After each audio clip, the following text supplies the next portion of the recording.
எனது அன்பிற்குரிய மக்கள் தொடர்பாளர் கோவிந்தராஜ் அவர்களுக்கு நான் தாங்கள் அறிந்தது இங்கு நெய்வேலிக்கு அருகே ஒரு படப்பிடிப்பிலே உள்ளேன். காலையிலிருந்து தொலைபேசியில் என்னை நூற்றுக்கணக்கான பேர்கள் தொடர்பு கொண்டார்கள்.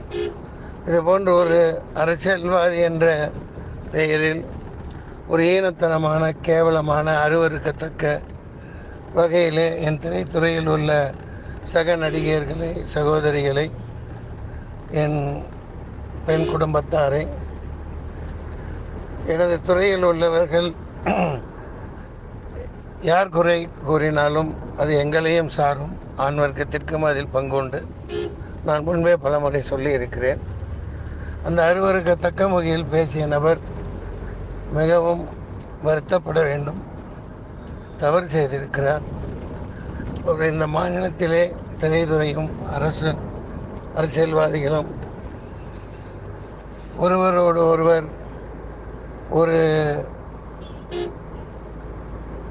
சமத்துவம் படைத்த இந்த தமிழகத்தில்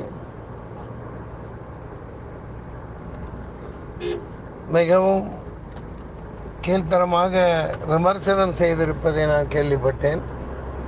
அது வன்மையாக, மிகவும் கடுமையாக கண்டிக்கப்பட வேண்டிய ஒரு செயலாக கருதுகிறேன். அதை யார் செய்திருந்தாலும் எனக்கு முகம் தெரியாது. இது போன்ற ஈனத்தனமான செயல்களில் வன்மம் பரப்புவது அவர் ஈடுபட்டிருக்கக்கூடாது. சுயலாபம் பெறுவதற்காகவோ எதற்காக செய்தார் என்று தெரியவில்லை.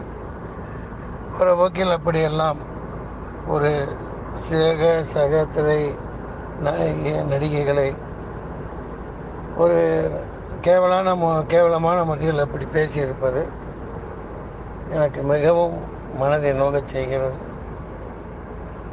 இது சாதாரண வாழ்க்கையில் இவ்வளவு வளர்ந்துள்ள தன்மானமிக்க ஒரு மானத்தோடும் கௌரவத்தோடும் நடத்தப்படுகிற நடிகைகளை நாங்கள் நடத்தி கொண்டிருக்கிற இந்த நமது சமுதாயத்தின் ஊடே இது போன்ற பேச்சுக்கள் மிகவும் ஆபத்தானவை, அருவருக்கத்தக்கவை, நம் சமுதாயத்தை பாதிக்கும்.